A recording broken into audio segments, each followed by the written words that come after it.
What is going on, guys? It is Wrestlelamia here, back with some more news. Now, Christmas has come and gone, and like Santa, Wrestlelamia knows who's been naughty and who's been nice. Join us now as Wrestlelamia looks at the wildest news stories and rumors you need to know, including a shock title win, Sasha brags about that bank, advice galore for AEW, who's getting a push on Raw, is Triple H trying to destroy the indie scene in the UK, why Orton passed on AEW, and much more. Be sure to subscribe and hit that notification bell for daily wrestling videos.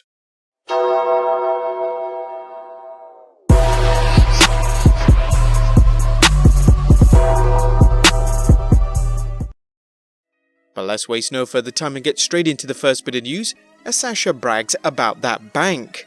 Now, if you're wondering just how much the boss is making thanks to her new WWE contract, well, it seems that she's been a bit upfront about it, and if you can't trust a wrestler, consider her recent tweet saying, "I guess I'll get out of bed for $250,000, WWE Holiday Tour, #you're welcome. By the way, thank you WWE on Fox for the bonus." She then lists dates in Cincinnati, Toronto, Montreal, and Los Angeles.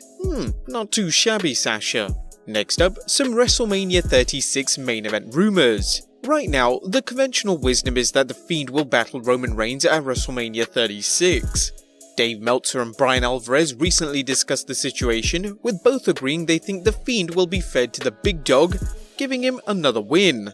While there's no real insight into their pick, just about everyone including at least one sports betting site has picked this as the main event, there is the question of who will go over.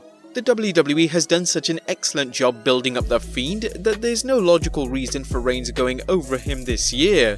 In fact, the WWE should continue its ongoing theme of people being affected by their loss to The Fiend and perhaps having Reigns undergo some type of inner struggle, just as Finn Balor and Daniel Bryan have. Also, regarding Brock Lesnar, there are currently a number of rumors regarding who he will face on the grandest stage of them all.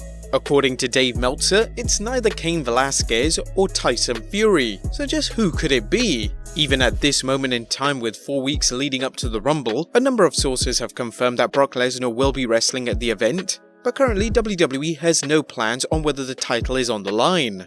And not only that, they have no idea who his opponent could be. In the latest Wrestling Observer newsletter, Meltzer mentioned, Brock Lesnar's next match will be on the show. We haven't been told outright that it's a WWE title match, but the other option is the Rumble, and WWE hasn't put the champ in the Rumble in years, plus it makes no sense with the Rumble being for the Mania title shot. If it's not going to be Cain Velasquez or Tyson Fury, who should face Brock Lesnar at WrestleMania 36? Next up, Raw superstar pushes. Now, there are strong rumors that Paul Heyman has 5 Raw stars earmarked for significant pushes in 2020. According to Dave Meltzer, they have people that they're trying to get over. You can see them every week. It's Aleister Black, it's Ricochet, it's Buddy Murphy, it's Charlotte Flair, and it's Drew McIntyre. They want to get these people over. They want to elevate these people. It's apparent that WWE is giving Black, Murphy, and McIntyre over, but Flair and Ricochet have been booked inconsistently, particularly Ricochet. Rumor has it that WWE also wants to continue with the Buddy Murphy vs Aleister Black series, which is scheduled for its next matchup on the 30th December of Monday Night Raw. But not only that, Vince is behind one Raw superstar in particular. So not only is Paul Heyman behind pushing those 5 superstars just mentioned on the Red brand, but one superstar in particular is expected to receive a massive push by Vince McMahon. Currently, there's no word on long-term plans, but Eric Rowan is set to be in for a major push. Now, ever since moving to the Red brand, Rowan has been lost in the shuffle amongst other superstars, and not many fans have enjoyed or cared about his current storyline, that being bringing a covered cage to the ring and covering the contents inside. He's also just had a number of meaningless jobber matches. Now, there are no rumors as to what could be in the cage, but apparently the reveal is set for the Royal Rumble. Next up, why Orton passed on AEW. Now, if a recent report from Wrestling Observer Radio is accurate, Randy Orton came close to signing with All Elite Wrestling, that is until he found out he was being paid less than current AEW World Heavyweight Champion Chris Jericho. Apparently that was all Orton needed to see to reconsider and stick around with the WWE, as rumor has it the Viper wanted the same pay as Le Champion, and perhaps more. Next up, Stone Cold Steve Austin's regret.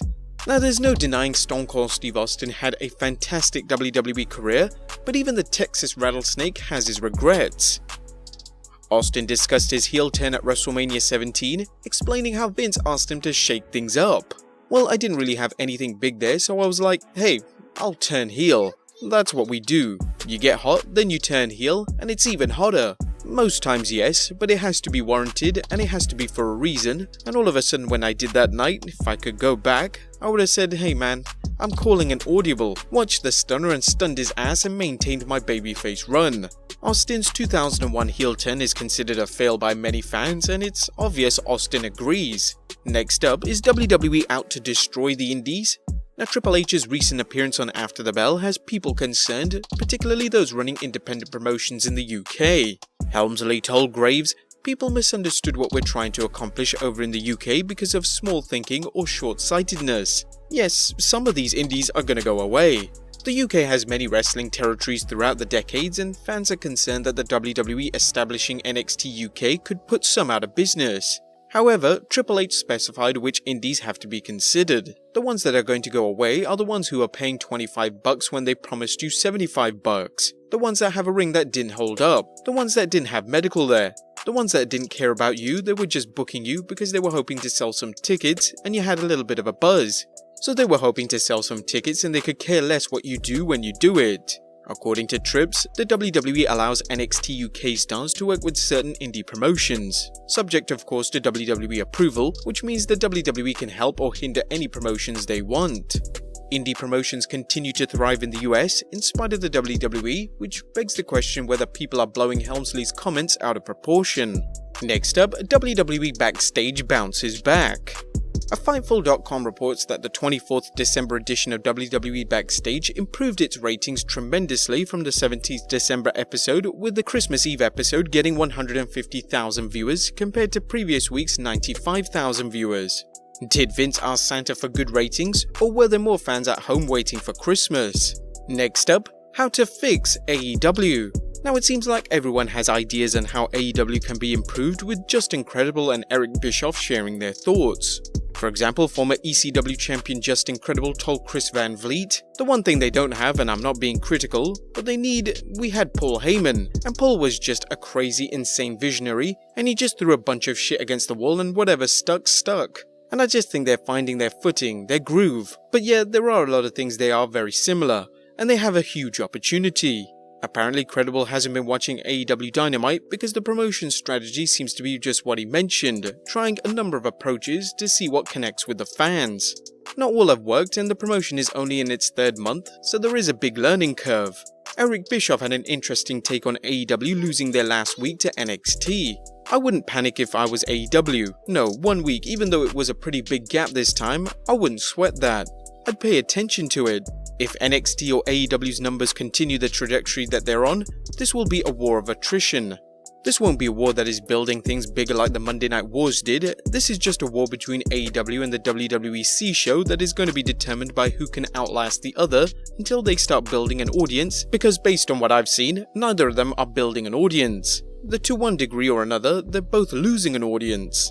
Whether you agree with Eric or not, the WWE booked an NXT TakeOver show when it aired against Dynamite on 18th December, and AEW's Tony Khan seems aware the promotion needs to learn from its achievements and its errors, tweeting, "Merry Christmas from AEW. Thank you great wrestling fans for supporting us in 2019. In 2020 we'll visit new towns, work hard, learn from our experiences, and I hope you'll consider watching AEW in 2020. We'll return from our company holiday break with 2020's first Dynamite on January 1st. Even Vince Russo is ready to help, tweeting, "Yet to get a response, invite still open to Cody Rhodes and Tony Khan. Following you on Twitter. Feel free to follow back for free advice. I want to help make pro wrestling healthy again. Not interested in a job, just trying to do the right thing. Offer expires 31st December. Russo will be expiring if he holds his breath waiting for AEW to bring him in." And lastly, MSG crowns a new United States champion. Andrade is your new United States champion, having defeated Rey Mysterio at the 26th December WWE live event in Madison Square Garden. Fightful.com reports Andrade got the win after countering Rey Mysterio's splash with a hammerlock DDT. This is Andrade's first championship on Raw or SmackDown. Whether this is a short-term or long-term title change remains unknown, but the win in MSG suggests that WWE is throwing a bone to people who think titles don't change hands at live events, especially in light of the struggles the WWE had in selling tickets to the arena once hailed the mecca of professional wrestling. It's been 2 years since a title has changed hands at a live event. The last one being AJ Styles, who won the United States Championship at MSG. What other surprises do you think WWE will have in store in 2020? Be sure to leave your comments down below, subscribe if you haven't already, follow us on Instagram and Twitter, and I'll see you next time with some more wrestling content.